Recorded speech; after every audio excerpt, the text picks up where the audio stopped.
शुरू करें सर? बिल्कुल, 37 मिनट है आपके। सर मुझको विश्वास है कि आप समय पे समाप्त करेंगे। हाँ जी, बिल्कुल करेंगे सर। सबसे पहले तो सर आपका धन्यवाद कि आपने यूनियन बजट 2025-26 पर आम आदमी पार्टी की ओर से मुझे बात रखने का मौका दिया। सर, इस बजट को सरकार ने मिडिल क्लास का बजट कहकर बताया और कहा कि ये मिडिल क्लास की सारी समस्याओं का हल है इस बजट में। तो सबसे पहले सर मैं मिडिल क्लास की चर्चा करना चाहूँगा, उसके बाद अपने भाषण के अन्य भागों पे जाता जाऊँगा। सर, पहली बात तो यह है कि सरकारें मिडिल क्लास को एक आत्मा रहित कंकाल समझती हैं जिसकी हड्डियों पे चढ़ के $5 ट्रिलियन इकोनॉमी बनाना चाहती हैं। सर, इस देश का मिडिल क्लास कमर तोड़ मेहनत करता है, लेकिन इस मेहनत के बावजूद मिडिल क्लास गरीब हो रहा है, अमीर नहीं हो रहा। गरीबों के लिए तो अक्सर सब्सिडीज और स्कीम्स लाई जाती हैं जो कि लानी भी चाहिए। अमीरों के लिए production linked incentives, rebate, tax incentives, न जाने क्या क्या लाया जाता है, लेकिन इस देश के मिडिल क्लास को कुछ हासिल नहीं होता। ऐसा लगता है कि सरकारें समझती हैं कि देश के मिडिल क्लास के ना सपने हैं ना अरमान है, लेकिन वो सोने का अंडा देने वाली वो मुर्गी है जिसकी गर्दन जब चाहे मरोड़ के टैक्स वसूल लिया जाए। इसी के चलते सर मैं कहना चाहता हूं कि इस देश में मांग यानी कि डिमांड इसलिए गिर रही है क्योंकि इस देश का मिडिल क्लास सिकुड़ रहा है। तमाम आंकड़े एफएमसीजी सेक्टर से लेके गाड़ी बेचने वाले कंपनियों की सेल्स के आप उठाकर देखेंगे तो वो आपको यही बताएंगे कि इस देश का मिडिल क्लास खर्च नहीं कर रहा, और खर्च इसलिए नहीं कर रहा क्योंकि उसकी जेब में आमदनी ही नहीं है। मिडिल क्लास खाली सेंसस के लिए नहीं है सर, उसके भी अपने अरमान हैं, उसके अपने सपने हैं। 1989 में यूनाइटेड स्टेट्स ऑफ अमेरिका में एक पिक्चर बनी थी जिसका नाम था Honey I shrunk the kids. मुझे लगता है भारत देश में वर्ष 2025 में पिक्चर बननी चाहिए honey I shrunk India's middle class. Sir, मैं आपको साफ तौर पे बताना चाहता हूं कि मिडिल क्लास टैक्स उससे वसूला जाता है जैसे उससे किसी अधिकार से हम टैक्स ले रहे हैं और सुविधा उसको एहसान मुताबिक दी जाती है। सर, नेस्ले इंडिया के अभी आंकड़े आए जो इस देश की सबसे बड़ी एफएमसीजी कंपनियों में आता है। उस आंकड़ों में यह पता लगा कि 8 वित्तीय वर्षों में इस वर्ष सबसे कम ग्रोथ उन्होंने दर्ज कराई। और जब नेस्ले इंडिया के चेयरमैन से यह बात पूछी गई कि क्यों आप अपनी लोएस्ट ग्रोथ पर आ गए, तो नेस्ले इंडिया के चेयरमैन ने कहा कि भारत का मिडिल क्लास खरीद नहीं रहा, भारत का मिडिल क्लास सिकुड़ रहा है। मैं महंगी गाड़ी और महंगे मकानों की बात नहीं कर रहा सर, लेकिन सस्ती गाड़ी और सस्ते मकान जो मिडिल क्लास खरीदता है उनकी डिमांड घटती जा रही है, उसकी प्रोडक्शन घटती जा रही है, जिसका सीधा इंपैक्ट हमारी इकोनॉमी पर है। काफी चर्चा हुई सर सरकार द्वारा कि हम मिडिल क्लास के लिए 12 लाख की टैक्स रियायत लेकर आए। मैं सर बतौर चार्टर्ड अकाउंटेंट ये बताना चाहता हूं कि ना ही ये टैक्स एग्जेम्पशन है, ना ही ये टैक्स डिडक्शन है, ये एकमात्र टैक्स रिबेट है। इस रिबेट का स्वागत हम सब करते हैं, हम सबको खुशी हुई, लेकिन मैं आपको इन तीनों में फर्क बताना चाहता हूं और ये दिखाना चाहता हूं कि कैसे चोर दरवाजे से इंडियन मिडिल क्लास से अभी भी इनकम टैक्स वसूला जा रहा है। पहली चीज सर, ये इनकम टैक्स एग्जेम्पशन नहीं है। एग्जेम्पशन होता है जैसे एक सोर्स ऑफ इनकम पर इनकम टैक्स लगे ही ना, जैसे कि इस देश में एग्रीकल्चरल इनकम, खेती बाड़ी से जो कमाई होती है उस पर कोई इनकम टैक्स नहीं लगता। ये वो नहीं है। ये टैक्स डिडक्शन भी नहीं है। टैक्स डिडक्शन होता है कि फर्ज करिए आपने साल में 15 लाख रुपए कमाए, इनकम टैक्स डिडक्शन आपको 12 लाख रुपए की मिली, तो 15 घटा 12 3 लाख पर आपको इनकम टैक्स देना पड़ेगा। ये टैक्स डिडक्शन भी नहीं है, ये टैक्स रिबेट है। यानी कि 12 लाख तक अगर आपने पैसा कमाया साल में तो आपको इनकम टैक्स नहीं देना, लेकिन जैसे ही 12 लाख से ज्यादा, फर्ज करिए आपने 12 लाख 1,000 रुपए कमाया, तो पूरे 12 लाख 1,000 पे आपके स्लैब अनुसार आपसे इनकम टैक्स वसूला जाएगा। और दूसरी चीज, कैपिटल गेन्स पे, यानी कि अगर आप अपने कोई मकान बेचते हैं, सोना बेचते हैं, इक्विटीज बेचते हैं, शेयर्स बेचते हैं, उस पर जो कैपिटल गेन पे, मुनाफे पे लगता है टैक्स, वो इस 12 लाख की सीमा में नहीं आएगा, उस पे आपको अतिरिक्त टैक्स देना पड़ेगा। सर, लेकिन इस 12 लाख की रियायत से कितने लोगों को भारत देश में फायदा हुआ, यह भी समझने की आवश्यकता है। हम 140 करोड़ की आबादी वाले देश में रहते हैं, जिसमें मात्र 8 करोड़ लोग इनकम टैक्स की रिटर्न भरते हैं, और इन 8 करोड़ लोगों में से मात्र 3 करोड़ लोग इनकम टैक्स भी भरते हैं। यानी कि 8 करोड़ लोग इनकम टैक्स की रिटर्न भरते हैं, 5 करोड़ लोग जीरो इनकम दिखा के अपनी इनकम टैक्स की रिटर्न भरते हैं, जीरो टैक्सेबल इनकम, और उनसे कोई इनकम टैक्स नहीं वसूलती, लेकिन जो बाकी 3 करोड़ बचे मात्र वो ही इनकम टैक्स भरते हैं। तो किन लोगों का फायदा हो रहा है ये भी समझने की आवश्यकता है। और इसका मुकाबला आप करिए सर, सीएमआई का डेटा बताता है कि इस देश में कंजम्पशन के आधार पे 43 करोड़ इंडियंस, 43 करोड़ भारतीय भारत की मिडिल क्लास में आते हैं। 43 करोड़ में से मात्र 2 से 3 करोड़ लोगों को ही इसका फायदा होने जा रहा है। उसका हम स्वागत करते हैं, लेकिन बाकियों के लिए क्या? वित्त मंत्री जी ने यह फैसला जब सुनाया तो कहा कि इससे भारत की कंजम्पशन बढ़ेगी, खपत बढ़ेगी और इकोनॉमी का चक्का, इकोनॉमी का पहिया चलने लग जाएगा। मैं आपको बताना चाहता हूं और इस सदन में भविष्यवाणी करता हूं सर कि इस टैक्स रियायत से इस देश की कंजम्पशन नहीं बढ़ने वाली। अगर आप वास्तव में इस देश की खपत यानी कि कंजम्पशन बढ़ाना चाहते हैं तो आपको इनकम टैक्स के साथ साथ जीएसटी नाम का टैक्स कम करना पड़ेगा, क्योंकि जीएसटी वो टैक्स है जो इस देश का अमीर से अमीर आदमी और गरीब से गरीब आदमी भी देता है। जब गरीब आदमी अपने घर में चूल्हा जलाने के लिए माचिस खरीदता है तो उस पर भी जीएसटी देता है, और अमीर आदमी जब सफर करने के लिए मर्सिडीज और बीएमडब्ल्यू खरीदता है उस पर भी जीएसटी देता है। जीएसटी वो लोग भी देते हैं जो इनकम टैक्स नहीं भरते, जीएसटी वो लोग भी देते हैं जिनको सरकार उन 80 करोड़ भारतीयों को जिनको फ्री राशन देती है, जीएसटी उनसे भी वसूला जाता है। तो सही मायने में अगर आप भारत में खपत यानी कि कंजम्पशन को बढ़ाना चाहते हैं, इकोनॉमी रिवाइव करना चाहते हैं, तो आपको जीएसटी कम करना पड़ेगा और जीएसटी स्ट्रीमलाइन करना पड़ेगा। सर, मिडिल क्लास इस देश का सबसे देशभक्त क्लास है जो सबसे ज्यादा टैक्स देता है। और सर, जब नौकरी से लौटता हुआ साधारण पैंट शर्ट पहने मिडिल क्लास का आदमी मेट्रो की लाइन में खड़ा होता है तो उसे यह चिंता नहीं होती कि घर जाकर कौन सी पिक्चर देखूंगा या कौन सा पकवान खाऊंगा। उसे यह चिंता होती है कि मैं अगले हफ्ते अपने बच्चों की फीस कैसे भरूंगा, बाबूजी का ऑपरेशन कैसे कराऊंगा, या बड़े साल नौकरी कर ली अब एक स्कूटी खरीद लेता हूं, लेकिन जब बाजार जाता है तो पता लगता है वो स्कूटी जो 4 लाख की जो 40,000 की मिलती थी वो अब 1 लाख रुपए की मिलने लगी, या वो ऑल्टो गाड़ी जो 3-3.5 लाख की मिलती थी अब 10 लाख रुपए की मिलने लगी। ये सच्चाई है सर, और इसलिए है क्योंकि सर सैलरी बढ़ती नहीं, बचत होती नहीं, सिर्फ और सिर्फ महंगाई बढ़ती है। और सर, मैं ये भी आपको बताना चाहूंगा, रिपोर्ट्स बताती है, इकोनॉमिक सर्वे ऑफ इंडिया बताता है कि सैलरी औसतन मात्र 3% बढ़ी है पिछले वित्तीय वर्ष में, जबकि food inflation 10%, health care inflation 15% और कंज्यूमर प्राइस इन्फ्लेशन और न जाने कितनी इन्फ्लेशन तो इनसे कहीं ज्यादा ऊपर आंकड़ों पर आज मंडरा रही है, लेकिन उसके मुकाबले सैलरी मात्र 3% बढ़ी है। सर, देश का मिडिल क्लास एक बहुत बड़े डेट ट्रैप में भी फंसने जा रहा है। मैं ये भी भविष्यवाणी आज करना चाहूंगा, क्योंकि भारत का household debt to GDP ratio आज 40% पे खड़ा हो गया। सरल भाषा में बताऊं तो भारत के मिडिल क्लास परिवार आज रोजमर्रा के जीवन के लिए, अपने डेली एक्सपेंसेस के लिए लोन लेने पर मजबूर हो गए हैं, चाहे वो पर्सनल लोन हो, चाहे वो क्रेडिट कार्ड के जरिए हो, या चाहे वो अन्य प्रकार से फाइनेंशियल इंस्टीट्यूशन से ब्याज पर पैसा लेना हो। यानी कि जो सैलरी 1 तारीख को आती है वो पहले ही आपके रोजमर्रा के जीवन में जो आपने खर्चा करने के लिए ब्याज पर पैसा लिया हुआ है उसके भुगतान में लग जाती है, और इंडिया का मिडिल क्लास एक डेट ट्रैप में फंसता जा रहा है। ये लोन कोई मकान बनाने के लिए या दफ्तर खरीदने के लिए या एसेट क्रिएशन के लिए नहीं है, ये day to day expenses meet करने के लिए, जो भारत के मिडिल क्लास को एक डेट ट्रैप में खड़ा करता जा रहा है। सर, सैलरी तो 7 तारीख को आती है महीने की, लेकिन 1 तारीख को मकान मालिक आ जाता है दरवाजे पे दरवाजा खटखटाने की किराया दो, और सारी उम्र काम करने के बाद एक मिडिल क्लास का आदमी सोचता है कि अंत में रिटायरमेंट के समय एक छोटा सा अपना मकान, जमीन खरीद के मकान बनाऊंगा।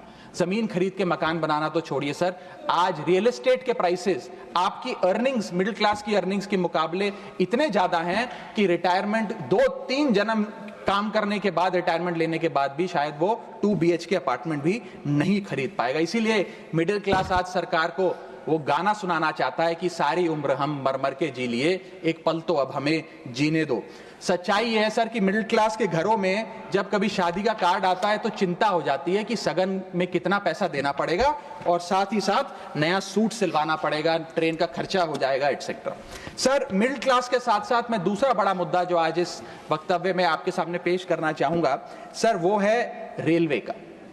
सर, रेलवे का एक अतिरिक्त बजट आया करता था जिसकी प्रथा बंद हो गई। आप इस भारतीय रेल के महत्व इसी चीज से समझ सकते हैं कि उसके लिए एक अतिरिक्त बजट सदन में पेश किया जाता था। क्योंकि अब रेल बजट पेश नहीं होता तो उस पर व्यापक चर्चा भी नहीं होती। लेकिन इस वक्तव्य के माध्यम से मैं रेल बजट से संबंधी कुछ चीजें आपके सामने अवश्य रखना चाहूंगा। इस यूनियन बजट 2025-26 में माननीय वित्त मंत्री जी ने 2,55,000 करोड़ की फाइनेंशियल एलोकेशन रेलवेज की कैपेक्स के लिए मांगी है। ये 2009 से 2014 के बीच में लगभग 50,000 करोड़ होती थी, जो आज इतने गुना 5 गुना बढ़ के 2.5 लाख करोड़ से ऊपर हो गई है। तो इस पे व्यापक चर्चा अवश्य होनी चाहिए। सर, भारतीय रेल जो भारत की लाइफलाइन कहलाई जाती थी, आज उसकी स्थिति ऐसी है कि अगर मजबूरी ना हो तो शायद कोई यात्री रेल की ओर देखना भी ना चाहे। रेल जनता का रेल जरूर बना रही है और इसका कारण यह है कि भारतीय रेल को अपनी पीआर, सोशल मीडिया कैंपेन्स और रील्स ज्यादा पसंद है, ना कि रेल की सुविधाओं को कैसे बेहतर करना है वो पसंद है। सर, भारतीय रेल एक समय इस देश के 140 करोड़ आबादी का गौरव और उम्मीद हुआ करती थी, गरीबों का सहारा हुआ करती थी। लेकिन आज मैं बताना चाहता हूं कि भारतीय रेल की वो स्थिति है जो शायद ही पूरे सब कॉन्टिनेंट के तमाम रेलवे से अगर आप कंपेयर करें तो बद से बदतर होती जा रही है। सर, जितनी आबादी ऑस्ट्रेलिया की है, स्विट्जरलैंड की है, डेनमार्क की है, स्वीडन की और अन्य देशों की है, उससे ज्यादा लोग भारतीय रेल में रोज सफर करते हैं। सर, इतना महत्व है भारत की रेलवे का। लेकिन कई बड़ी चिंताएं आज भारत के एक आम रेल यात्री को सता रही हैं, जो मैं चाहूंगा इस बजटरी एलोकेशन के माध्यम से वित्त मंत्री जी और रेल मंत्री जी इसे एड्रेस करें। पहला है सर, घटती रफ्तार और बढ़ता किराया। सर, जहां दुनिया की ट्रैवल की रफ्तार बढ़ रही है, वहीं भारतीय रेल जो हमारी लाइफलाइन है उसकी रफ्तार घट रही है। पहले तो सर शताब्दी और राजधानी की स्पीड कम कर दी गई ताकि वंदे भारत की स्पीड बढ़ा दी जाए और उसको फास्टेस्ट ट्रेन घोषित किया जाए। लेकिन अब जून 2024 की रिपोर्ट बताती है कि वंदे भारत की भी स्पीड को कम कर दिया गया है। बताया जा रहा है कि हमारे रेल ट्रैक्स उतने पर्याप्त नहीं है कि इतनी तेज रफ्तार पे वंदे भारत भाग सके। सर, आज हम विश्व गुरु बनने तो अवश्य चले हैं, लेकिन यह बात जाननी भी जरूरी है कि चीन और जापान की सबसे स्लोएस्ट रफ्तार पे चलने वाली ट्रेन भारत की सबसे फास्टेस्ट रफ्तार पे चलने वाली ट्रेन से कहीं ज्यादा तेज दौड़ती है सर। और अगर रेल धीमी होगी तो देश की इकोनॉमी, देश की अर्थव्यवस्था का चक्का धीमा चलेगा। और किराए की तो सर क्या ही बात करें, जिस वंदे भारत का प्रचार रेल मंत्री जी करते थकते नहीं हैं, आज उस वंदे भारत का किराया इतना है कि गरीब आदमी छोड़िए, आम आदमी भी उसे अफोर्ड नहीं कर पा रहा। सर, वित्तीय वर्ष 2013-14 में एवरेज फेयर पर पैसेंजर पर किलोमीटर 32 पैसे हुआ करता था। 2021-22 वित्तीय वर्ष में ये 107% बढ़ के 66 पैसा हो गया है। सर, इतने रेल के किराए में इजाफा देखा गया है। हवाई चप्पल वालों को हवाई यात्रा कराने का वादा था सर, लेकिन हवाई चप्पल पहनने वालों को इतना निचोड़ दिया कि शायद अब वो रेल यात्रा के भी लायक नहीं रहे। सर, दूसरी समस्या है, बुरी हालात है थर्ड एसी और सेकंड एसी के। थर्ड एसी, सेकंड एसी को सर एक समय पर जनरल बोगी, एक समय पर लग्जरी माना जाता था, लेकिन आज वो जनरल बोगी से भी बुरी स्थिति में है। अगर टिकट मिल भी जाए sir third AC, second AC की, तो सीट मिलने की कोई गारंटी नहीं है, क्योंकि जैसे ही आप बैठेंगे थोड़ी देर में कोई शख्स आकर कहेगा, भाई साहब थोड़ा एडजस्ट करिए, थोड़ा सी रखिए, हमें भी बैठने दीजिए। ये वास्तविकता है। और आप सोशल मीडिया और तमाम तरीके के पोर्टल्स पर आप देखेंगे तो क्या आरामदायक सरकार, क्या आरामदायक यात्रा, आरामदायक सफर भारत सरकार आम रेल यात्री को दे रही है, वो देखकर आप समझ जाएंगे। जैसे कहते हैं ना सर, हिंदी का सफर अंग्रेजी का सफर बन गया है भारतीय रेल के एक यात्री के लिए।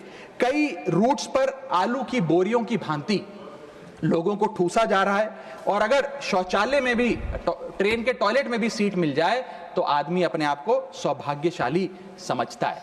सर, जहां भेड़ बकरियों की तरह भोले भाले लोगों को ट्रेन में ठूसा जा रहा है, पूरी टिकट लेकर सुविधा के नाम पे सिर्फ धक्का दिया जा रहा है, और सर हमारे देश के भोले भाले आम आदमी इसको अपनी किस्मत समझकर स्वीकार कर लेते हैं। सर, मैं तीसरी बड़ी रेल समस्या जो कि है मिसमैनेजमेंट, अव्यवस्था, उस पर आपका ध्यान आकर्षित करना चाहूंगा।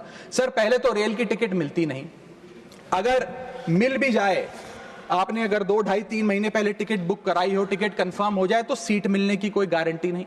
और सर आप अपना अनुभव देखिए, जब आप सबसे पहले प्लेटफॉर्म पर पहुंचते हैं अपनी ट्रेन में चढ़ने के लिए, तो आपको चारों तरफ सिर्फ गंदगी ही गंदगी नजर आती है। अगर बुजुर्गों के साथ या घर परिवार की महिलाओं के साथ आप ट्रैवल कर रहे हैं तो एक क्लीन वॉशरूम तक आपको मुहैया नहीं कराया जाता।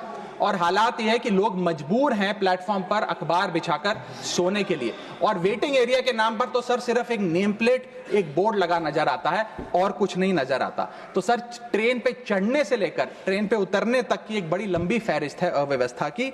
यहां तक कि सर आज जब इस ठंड के मौसम में एक यात्री एक लंबा सफर तय करता है ट्रेन में और सोचता है कि थोड़ा आराम कर लूं, कंबल चादर खोल के ओढ़ने का प्रयास करता है, तो उस कंबल चादर से इतनी बदबू आती है, इतनी दुर्गंध आती है, और उसके जवाब में रेल मंत्री और रेल मंत्रालय बताता है कि हम महीने में 1 बार कंबल धोते हैं। महीने में 1 बार कंबल धोएंगे तो सर सुगंध आएगी कि दुर्गंध आएगी, मैं चाहूंगा कि सरकार इसका फैसला ले। हाइजीन रिलेटेड कंप्लेंट्स में पिछले 2 वित्तीय वर्षों में 500% का इजाफा हुआ है। ये दिखाता है कि हाइजीन स्टैंडर्ड्स को कितना कॉम्प्रोमाइज करती जा रही है हमारे देश की रेल। और सर अगर प्लेटफॉर्म पे भूख लग जाए तो आपको पानी वाली चाय, गंदे तेल में तले समोसे और छोले भटूरे अवश्य मिल जाएंगे। और इसी के साथ साथ अगर आपने IRCTC का खाना बुक किया हो और रेल विभाग आपको खाना दे, तो जब वेज थाली आप मंगाएंगे तो उसमें आपको कॉम्प्लीमेंट्री मच्छर, कॉकरोच और कीड़े मकोड़े भी नसीब हो सकते हैं। जब आप वेज थाली ऑर्डर करेंगे और ये आपको नसीब नहीं होंगे तो सूखी रोटी, कच्चे चावल और पानी जैसी दाल तो अवश्य मिलेगी।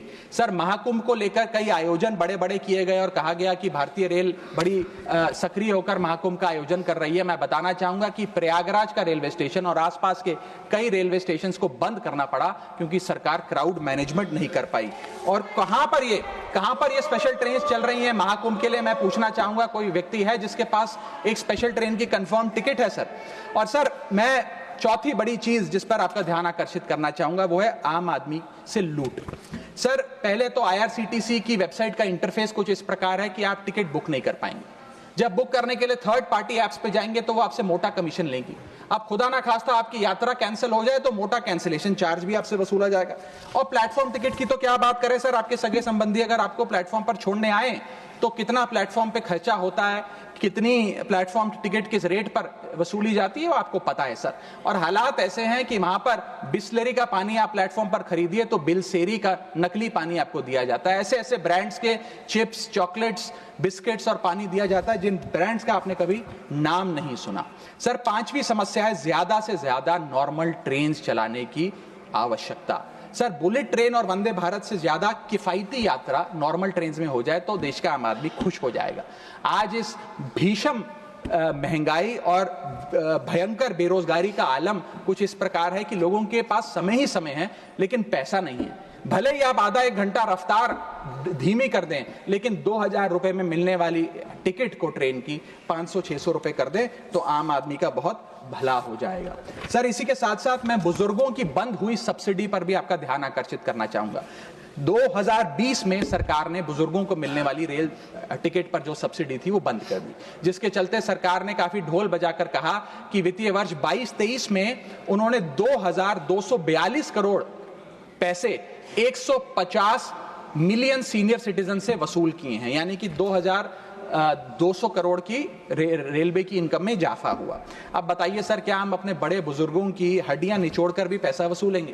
पूरी जिंदगी भर काम करने के बाद एक सीनियर सिटीजन सोचता है कि रिटायरमेंट के बाद तीर्थ करने जाऊंगा, धार्मिक स्थानों पे जाऊंगा, लेकिन आज हम ये सब्सिडी बंद करके उन पर महंगाई का एक बड़ा बर्डन डाल रहे हैं। मैं वित्त मंत्री जी को और रेल मंत्री जी को कहना चाहूंगा कि अगर ये बड़े बुजुर्ग तीर्थ यात्रा पे जाएंगे तो शायद आप ही के लिए दुआएं मांगेंगे। सर इसी के साथ साथ मैं रेल और जनता की सुरक्षा, ये मेरा आखिरी पॉइंट है सर, इसके टुवर्ड्स भी आपका ध्यान आकर्षित करना चाहूंगा। सर पहले सुरक्षित यात्रा की गारंटी हुआ करती थी, आज कोई गारंटी नहीं। रेल मंत्री कहते हैं हमने कवच सिस्टम नाम का एक नया सिस्टम लागू किया है जिससे अब रेल दुर्घटनाएं बंद हो जाएंगी। सर क्या 1 महीना भी ऐसा बीता कवच सिस्टम लागू होने के बाद जब रेल दुर्घटना का कोई समाचार हमारे पास नहीं आया? सर बीते 5 सालों में 200 से ज्यादा रेल एक्सीडेंट्स हुए हैं जिसमें 400 से ज्यादा लोगों की मौत और अनगिनत लोग इंजर हुए हैं। CAG की वर्ष जो अभी रिपोर्ट आई वो बताती है कि वित्तीय वर्ष 2018 से 2021 के भीतर जितनी भी ट्रेन एक्सीडेंट्स हुए उसका 75% कारण लैक ऑफ ट्रैक मेंटेनेंस, यानी कि रेल ट्रैक की मेंटेनेंस में जो कमी है उसकी वजह से रेल की दुर्घटनाएं हो रही हैं। हम ये हाउस 2.5 लाख करोड़ रुपए सैंक्शन करने जा रहा है भारतीय रेल को। मुझे उम्मीद है कि कम से कम ट्रैक मेंटेनेंस तो ठीक ठाक तरीके से रेलवे विभाग कराएगा। सर, इसी के साथ साथ जितनी भी ये समस्याएं बताई गई हैं, अगर रेल मंत्री रील से ज्यादा रेल पर ध्यान दे तो अवश्य इसका इलाज हो जाएगा। मैं 4 पंक्तियां एक आम रेल यात्री के अनुभव को एक्सप्लेन करते हुए आपके सामने पढ़ना चाहूंगा। सर, अजब गजब चल रहा है रेल का खेल, हमेशा गाड़ी लेट तो कहीं ब्रेक फेल, महंगी टिकट के बाद भी सीट मिलने की आस नहीं, सुरक्षित पहुंच जाएं इस बात पर विश्वास नहीं, भिड़ रहे हैं ट्रेनें, मर रहे हैं लोग, रेल मंत्री लगा रहे हैं अमृतकाल का भोग, बुकिंग से लेकर टिकट कैंसिलेशन तक दर्जनों टैक्स का जाल, भेड़ बकरियों की तरह ठूसे जा रहे हैं लोग, कैसे मनाएं अमृतकाल, बेरोजगारों के देश में हो रही है बुलेट ट्रेन की बात, सरकार कैसे समझेगी आम आदमी के मन के जज्बात, रेल मंत्री को रेल नहीं रील पसंद है, टिकट के नाम पर मनमाना बिल पसंद है, खाना मांगने पर मिलता है कॉकरोच, छिपकली और मच्छर, इतना बदहाल हो चुका है हमारी लाइफलाइन का स्ट्रक्चर, आखिर कैसे सुधरेगी व्यवस्था, कैसे बदलेंगे हालात, सरकार समझने को तैयार नहीं आम आदमी के जज्बात। सर, मैं अपने अगले भाग में आपका ध्यान आकर्षित करना चाहूंगा, जो new administration United states of America में आई है उसका क्या इकोनॉमिक आर्थिक इंपैक्ट भारतीय अर्थव्यवस्था पर पड़ने जा रहा है। सर, पहले तो 4 फरवरी 2025 को अमेरिका की सेना का एक माल ढोने वाला बड़ा विमान 104 भारतीयों को डिपोर्ट करने के लिए भारत आया। पता लगा कि उन भारतीयों के हाथ में हथकड़ियां और पैरों में जंजीरें थी, बेड़ियां बांधकर उनको लाया गया। बताया जा रहा है कि 7,25,000 ऐसे लोग हैं जो बिना दस्तावेज के भारतीय प्रवासी वहां रह रहे हैं, जिनको अब एक एक कर अमेरिका भारत वापस भेजने जा रहा है। सर, हम चले तो विश्व गुरु बनने थे, वहां अमेरिका ने अपनी मिलिट्री लगाकर हजारों लोगों को डिपोर्ट करना शुरू कर दिया है। मैंने सर किसी बांग्लादेश, पाकिस्तान या श्रीलंका के नागरिक को डिपोर्ट होने की खबर तो नहीं पड़ी, लेकिन भारतीयों के साथ जो अमानवीयता हुई वो जरूर उसकी खबर पड़ी। सर, मैं ये स्पष्ट करना चाहता हूं कि इलीगल माइग्रेशन को तो शायद इलीगल इमिग्रेशन को इस सदन में बैठा कोई भी व्यक्ति सपोर्ट नहीं करेगा, लेकिन सर जो उस नाउमीदी के शिकार रोजगार की तलाश में युवा गए, उनके साथ जो इनह्यूमन ट्रीटमेंट हुआ उसको लेकर तो हमें आवाज बुलंद करनी चाहिए। सर, 40 घंटे तक उनके हाथों और पैरों में बेड़ियां बांध के रखा गया, वॉशरूम तक नहीं जाने दिया गया। सर, इसको लेकर मुझे लगता है शायद इस देश के हर नागरिक का खून खौलता होगा। उसी के सामने, इसी एग्जाम्पल के सामने हमारे पास एक और एग्जाम्पल है। इस दुनिया का एक बहुत छोटा सा देश है सर, कोलंबिया। कोलंबिया के राष्ट्रपति गुस्तावो को जब पता लगा कि अमेरिका से एक सेना का माल ढोने वाला विमान इसी प्रकार कोलंबिया के नागरिकों को जो बिना दस्तावेज के वहां पाए गए कोलंबिया छोड़ने के लिए आ रहा है, तो उन्होंने उस विमान को लैंडिंग की अनुमति नहीं दी। उन्होंने कहा कि मैं अपना विमान भेजूंगा, कोलंबिया सरकार का विमान, और पूरे सम्मानजनक तरीके से मैं अपने नागरिकों को वापस लाऊंगा।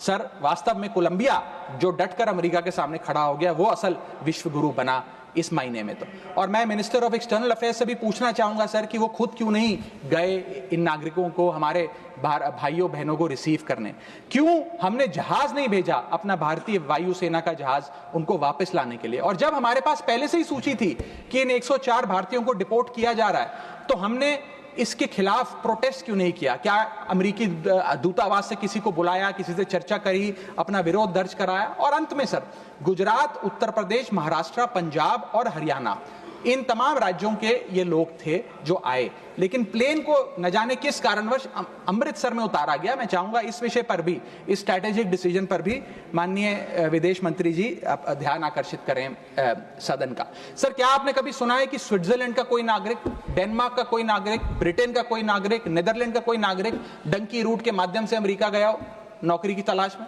नहीं सुना होगा सर। भारतीय ही क्यों मजबूर है डंकी रूट के माध्यम से अमेरिका पहुंचकर वहां पर मेहनत मजदूरी, छोटी मोटी लेबर का काम करने के लिए? वो इसलिए सर क्योंकि इस देश में तमाम सरकारों ने हमारे देश के युवा को बेरोजगार रखा। वादा तो था सर 2 करोड़ नौकरियां देने का, लेकिन वो 2 करोड़ नौकरियां दे नहीं पाई सरकार।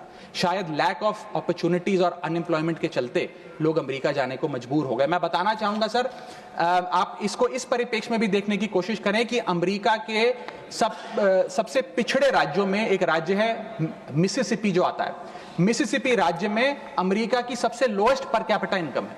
मिसिसिपी की भी लोएस्ट पर कैपिटा इनकम $48,000 प्रति वर्ष है। उसका मुकाबला करिए सर, कंपेयर करिए भारत की पर कैपिटा इनकम से।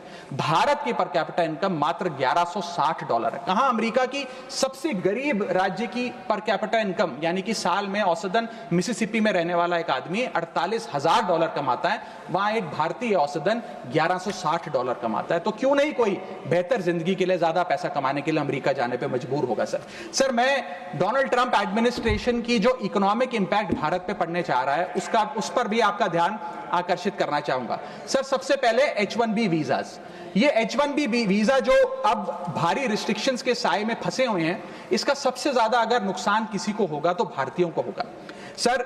वर्ष 2023 में 3,86,000 H1B वीजा एप्लीकेशन अमेरिकी सरकार को आई, जिसमें से 72% एप्लीकेशन भारतीयों की थी। यानी कि अगर H1B मुश्किल होगा तो सबसे ज्यादा मार भारत के स्किल्ड लोगों को पड़ेगी। दूसरा, स्ट्रिक्टर H1B वीजा, अगर स्ट्रिक्टर H1B वीजा होगा और H1B वीजा वालों के वेज में मॉड्यूलेशन करी जाएगी, उसके चलते तमाम वो कंपनियां जो भारतीयों को रोजगार देती हैं अमेरिका में, वो भारतीयों को निकाल कर लोकल अमेरिकन को जॉब्स देंगी, जिसके चलते एक बहुत बड़ी बेरोजगारी की फौज, हिंदुस्तानियों की फौज परेशान हो जाएगी, भारत वापस आने को मजबूर हो जाएगी। सर तीसरा पॉइंट, ट्रंप के प्रपोज्ड टैरिफ्स। ये टैरिफ्स क्या है सर जिसकी इतनी चर्चा होती है कि ट्रंप एडमिनिस्ट्रेशन टैरिफ लगाने जा रहा है, प्रपोज टैरिफ लगाने जा रहा है। उसका सरल मैं एक उदाहरण के माध्यम से आपको समझाना चाहूंगा। टैरिफ को आप एक इंपोर्ट ड्यूटी के चश्मे से भी समझ सकते हैं। मान लीजिए अमेरिका में बैठा एक बायर हिंदुस्तान के एक मैन्युफैक्चरर से एक शर्ट खरीदता है 100 रुपए की। आज वो शर्ट उसे 100 रुपए की पड़ती है, लेकिन अगर ये अमेरिका की नई हुकूमत ट्रंप एडमिनिस्ट्रेशन 20% का टैरिफ शर्ट्स पर लगा दे, अपैरल्स पर लगा दे, तो वो 100 रुपए की शर्ट अमेरिका के बायर को 100 रुपए की नहीं 120 रुपए की पड़ेगी। तो वो अमेरिका का बायर हिंदुस्तान से 120 रुपए की शर्ट खरीदने की बजाय 108 रुपए की, 105 रुपए की, 104 रुपए की वियतनाम, फिलीपींस और बांग्लादेश जैसे देशों से खरीदेगा। यह है टैरिफ का खेल, जिसके चलते एक्सपोर्ट्स घटेंगे, मांग घटेगी, कारखाने बंद होंगे, रोजगार जाएगा। सर पहला, आईटी एक्सपोर्ट्स। भारत $245 बिलियन का सालाना आईटी एक्सपोर्ट करता है। इसका 80% export United states of America को होता है। सबसे बड़ा प्रहार आईटी एक्सपोर्ट्स पे होगा। दूसरा, 15 से 25% यूएस टैरिफ्स इंडियन एपरल्स यानी कि टेक्सटाइल्स पर लगने जा रहे हैं, जिसका मैंने उदाहरण अभी आपको दिया।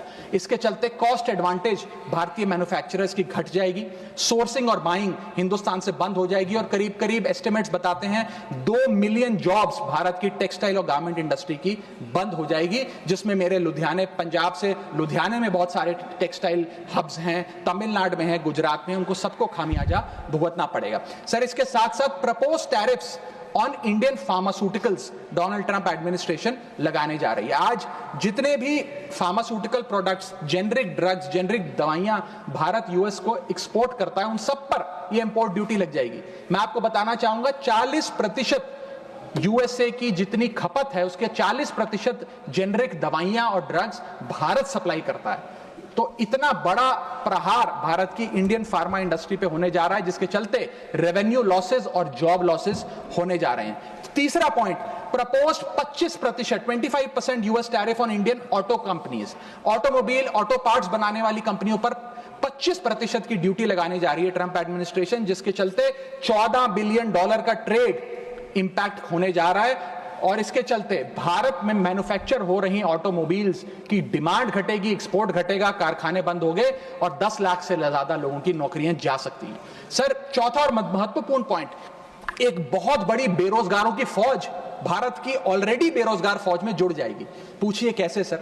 सर 7,25,000 वो लोग जो बिना दस्तावेज के रह रहे हैं, जिन्हें अमेरिका कह रहा है हम भारत भेज देंगे। 1 मिलियन वो लोग जिनका ग्रीन कार्ड अभी पेंडिंग है, उनका ग्रीन कार्ड कैंसिल हो जाएगा। लाखों H1B वीजा एप्लीकेंट जिनका H1B वीजा मिलना अब नामुमकिन सा हो गया है। और उसके अतिरिक्त भारत में जो टेक्सटाइल्स, फार्मा, IT और ऑटोमोबाइल इंडस्ट्री है, उसमें जॉब ले ऑफ्स होंगे। यानी कि इन लाखों लोगों की एक जो अनएम्प्लॉयड लोगों की फौज भारत आकर भारत की ऑलरेडी अनएम्प्लॉयड लोगों की फौज में जुड़ जाएगी, उसको कैसे हम इस इकोनॉमिक साइकिल में रीइंटीग्रेट करेंगे, कैसे इस अनएम्प्लॉयमेंट और अंडर एम्प्लॉयमेंट का सामना करेंगे। सर मेरा आखिरी पॉइंट इस ट्रंप एडमिनिस्ट्रेशन का जो इकोनॉमिक इंपैक्ट भारत पर पड़ेगा उसके संदर्भ में है, वो ये है सर कि भारत की फॉरेन इनवर्ड रेमिटेंसेस घट जाएंगी, भारत का फॉरेक्स रिजर्व्स घटेगा। सर वर्ष 2024 में डॉक्यूमेंटेड एंड अनडॉक्यूमेंटेड भारतीय, प्रवासी भारतीय जो यूएस में रहते हैं, उन्होंने कुल मिलाकर $111 बिलियन भारत भेजे। यानी कि वहां पर जो आदमी रहता है वो कमाई करता है, वो पैसा हिंदुस्तान भेजता है ताकि हिंदुस्तान में जो उसका परिवार, बूढ़े माँ बाप, बीवी बच्चे, भाई बहन हैं, वो सम्मानजनक जीवन जी सकें। जब उनकी नौकरियां ही नहीं रहेंगी, जब वो पैसा ही नहीं कमाएंगे, तो वो क्या पैसा भेजेंगे? जब वो पैसा नहीं भेजेंगे तो भारत के फॉरेक्स रिजर्व्स घटेंगे, और फॉरेक्स रिजर्व्स घटने की वजह से रुपया और कमजोर होगा और डॉलर और मजबूत होगा। सर भारत की कॉर्पोरेट टैक्स कलेक्शंस में 3 से 4 हजार करोड़ का नुकसान होने जा रहा है इस ट्रंप एडमिनिस्ट्रेशन के प्रपोज टैरिफ्स की वजह से। और इन्फोसिस, TCS जैसी बड़ी बड़ी कंपनियां अब 80 से 90% अमेरिकी लोगों को नौकरियां देंगी। भारतीय जो H1B वीजा पे वहां काम कर रहे हैं उनको निकालने का काम शुरू होने जा रहा है। सर जो अमेरिका कहता है वो भारत हमेशा से करता है, एक वफादार दोस्त की तरह। अमेरिका कहता है ईरान से कम तेल खरीदो, हम कम तेल खरीदते हैं। अमेरिका कहता है मुझसे वेपन्स खरीदो, हम डिफेंस हेलीकॉप्टर्स उनसे खरीदते हैं। अमेरिका कहता है फलाना फलाने देश पे मैंने सैंक्शन लगा दिया, इस पे रिस्ट्रिक्शंस लगा दी, इससे आप अपना व्यापार बंद कर दो, हम व्यापार बंद कर देते हैं। अमेरिका कहता है रशिया से डिफेंस एयर सिस्टम ना खरीदो, हम उसे निलंबित कर देते हैं। लेकिन उसकी इन सारी चीजों को मानने और एक वफादार दोस्त होने के नाते हमने ये चीजें मानी भी, उसके बदले भारत को मिलता क्या है सर? और सर सबसे जरूरी बात, भारत में एक बहुत बड़े वर्ग ने और खास तौर पे भारतीय जनता पार्टी के समर्थकों ने सोशल मीडिया पर कैंपेन चलाया ट्रंप को जिताने के लिए कि ट्रंप चुनाव जीत जाए। न जाने कितने ट्वीट, फेसबुक, इंस्टाग्राम, यूट्यूब पे वीडियो बना बना कर डाले कि ट्रंप जीत जाए। यहां तक कि कुछ लोगों ने तो हवन और अनुष्ठान भी किए कि डोनाल्ड ट्रंप अमेरिका के राष्ट्रपति फिर से बन जाए। लेकिन उसके बदले हमें हासिल क्या हुआ? पहला झटका जो ट्रंप एडमिनिस्ट्रेशन ने दिया सर, वो भारत को दिया। सर इन 104 भारतीय जो वापस आए हैं, जिनकी हाथों में जंजीरें और पैरों में बेड़ियां थी, उनके लिए भी सर 4 पंक्तियां लाया हूं, गौर फरमाइएगा। सपना था कि अमेरिका जाकर कुछ कमाएंगे, ये नहीं पता था कि ऐसे बांधकर वापस लाए जाएंगे। हाथों में हथकड़ी, पैरों में बंधी रही बेड़ियां, दर्द से टूटती और चटकती रही एड़ियां, कस के बांधा जंजीरों से जैसे कोई सामान, टपकते आंसू सुनाते हैं क्रूरता की दास्तां। सपने में भी नहीं सोचा था कि ऐसा मंजर, मगर अपनों ने ही खोप दिया पीठ में खंजर। क्या बीती होगी उन पर ये वो ही जानेंगे, उनके जख्मों को विदेश मंत्री नहीं पहचानेंगे। हर चेहरे पर लिखी है क्रूरता की कहानी, हर चेहरे पर लिखी है क्रूरता की कहानी, गुनाह सिर्फ इतना कि वो है हिंदुस्तानी। सर अंत में मैं बस समाप्त कर रहा हूं सर, मैं आपका ध्यान आकर्षित करना चाहूंगा डीवैल्यूएशन ऑफ द इंडियन रुपी पर, कि गिरता हुआ रुपया। सर रुपये आज ऑल टाइम लो पर है। जब मई 2014 में ये सरकार बनी थी तब $1 58 के आसपास मंडराता था। आज $1 87 रुपीज के आसपास मंडरा रहा है, which is an all time low. Sir रुपया कोई कागज की एक टुकड़ा, कोई पीस ऑफ पेपर नहीं है, रुपया कोई करेंसी भी नहीं है। रुपया हमारी देश की प्रतिष्ठा है। करेंसी गिरती है तो देश की प्रतिष्ठा गिरती है। तमाम देश एक दूसरे देश को कितना सम्मान देना है, ये इस बात से भी तय करते हैं कि उसकी करेंसी की कितनी वैल्यू है। और अगर हमारी इंटरनेशनल पहचान कमजोर होती है तो हमारी अर्थव्यवस्था भी कमजोर होगी। सर इसके साथ साथ जैसे जैसे रुपया गिरता है, हमारे देश में इन्फ्लेशन वैसे वैसे बढ़ती है। इसलिए क्योंकि हम बहुत सारी वस्तुएं इंपोर्ट करते हैं, तो इंपोर्टेड इन्फ्लेशन भी हमारे देश के टोटल इन्फ्लेशन का एक बहुत बड़ा हिस्सा है। मैं आपको उदाहरण के तौर पे बताना चाहूंगा सर कि मान लीजिए एक शर्ट हम अमेरिका से खरीदते थे 74 रुपए की पिछले साल, क्योंकि $1 74 रुपए का था। आज वही शर्ट खरीदने के लिए हमें 86-87 रुपए देने पड़ेंगे, यानी कि भारत के लिए वो कॉस्ट पड़ेगी, भारत के बायर के लिए कॉस्ट पड़ेगी, और इन टर्न वो ज्यादा कॉस्ट आम आदमी को पास ऑन करी जाएगी। सर 5 प्रकार की इन्फ्लेशन बढ़ रही है, क्योंकि डॉलर बढ़ रहा है और रुपया गिरता जा रहा है, रुपये न्यूनतम स्तर पे आके खड़ा हुआ है। पहला है food inflation.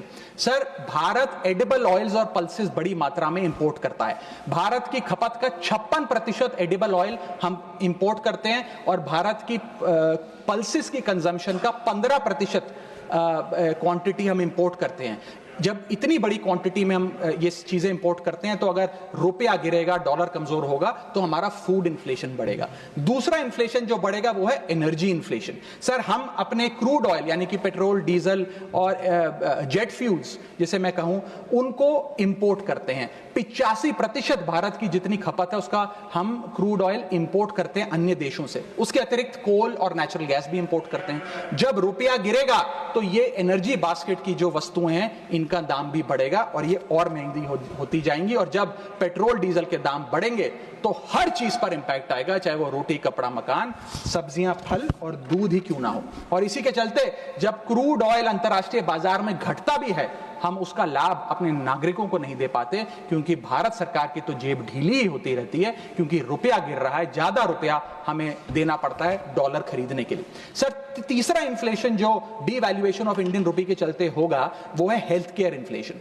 Bulk drugs, medical equipments और हेल्थ केयर कंज्यूमेबल्स बड़ी तादाद में अन्य देशों से भारत खरीदता है, जिसके सारे कॉन्ट्रैक्ट्स डॉलर में सेटल किए जाते हैं। इसके चलते रुपए गिरने की वजह से हेल्थ केयर के आइटम्स भी महंगे होते जाएंगे। चौथा इन्फ्लेशन है सर एजुकेशन इन्फ्लेशन। लाखों लोग, भारत के लाखों बच्चे विदेश में पढ़ाई करते हैं। माँ बाप कमाते तो रुपए में हैं, लेकिन ट्यूशन फी, अकोमोडेशन फी, लिविंग एक्सपेंसेस, ये तमाम चीजें डॉलर में खर्च करने पे मजबूर होते हैं। इसीलिए सबसे ज्यादा अगर किसी को हिट करेगा ये डीवैल्यूएशन ऑफ द इंडियन रुपी, तो उन लोगों को करेगा जो विदेश में पढ़ रहे हैं। सर आज से 4 साल पहले एक संपन्न परिवार अगर अपने बच्चे को यूनाइटेड स्टेट्स ऑफ अमेरिका में 4 साल का अंडर ग्रेजुएशन कोर्स कराने के लिए भेजता था, तो करीब करीब 1 करोड़ रुपए का खर्चा आता था। आज क्योंकि डॉलर इतना मजबूत और रुपया इतना कमजोर हो गया है, ये अमाउंट बढ़ के 2 से 2.5 करोड़ रुपए हो गया है। सर इसी के साथ साथ मैं बताना चाहूंगा कि 5वीं बड़ी इन्फ्लेशन जो इस देश में होने जा रही है गिरते हुए रुपए के चलते, वो है electronics inflation. Sir major electronic components Bharat import करता है। सर समाप्त कर रहा हूं, भारत इंपोर्ट करता है। इन सारे इलेक्ट्रॉनिक आइटम्स की सेटलमेंट यूएसडी में होती है। जब रुपया गिरता है, ये सारे पदार्थ भारत में महंगे मिलेंगे, यानी कि महंगा लैपटॉप, महंगा फोन, महंगा टैबलेट, महंगा आईपैड। और इलेक्ट्रॉनिक मैन्युफैक्चरिंग यूनिट जो इलेक्ट्रॉनिक कंपोनेंट्स इंपोर्ट करते हैं इनपुट के लिए, वो भी महंगा होता जाएगा। सर अंत में मैं बस एसबीआई की एक रिपोर्ट कोट करना चाहूंगा जो बताती है कि अगर रुपया 5% गिरता है तो भारत में इन्फ्लेशन 0.5% बढ़ती है। Direct correlation between decline of the Indian rupee and increase in the inflation. अंत में बस इतना कहूंगा सर, कई बार राजनीतिक बयान आते हैं जब रुपया गिरता है। एक मंत्री हैं, एक मंत्री, बस समाप्त सर 30 सेकंड्स, एक मंत्री रहे वाजपेयी सरकार में भी, इस सरकार में भी रहे, अब तो नहीं है खैर, लोकसभा में एमपी हैं। उन्होंने एक बयान दिया था जब रुपया गिरा था। उन्होंने कहा था the worth of the Indian rupee against the dollar was equivalent to Rahul Gandhi's age when UPA came to power. Today it is equal to Sonia Gandhi's age and very soon it will touch Manmohan Singh's age. Sir आज लोग वो कहाँ हैं? आज क्यों नहीं बयान देते? आज रुपए पे क्यों नहीं चिंता करते? अब कोई ध्यान क्यों नहीं देता? रुपए पर बयान क्यों नहीं देता? रुपया तो हर दिन गिर रहा है, अब कोई रुपए पे, गिरते रुपए पे ज्ञान क्यों नहीं देता? ये मैं पूछना चाहूंगा। बहुत बहुत धन्यवाद। Thank you. बहुत धन्यवाद। नेक्स्ट श्री राम जी।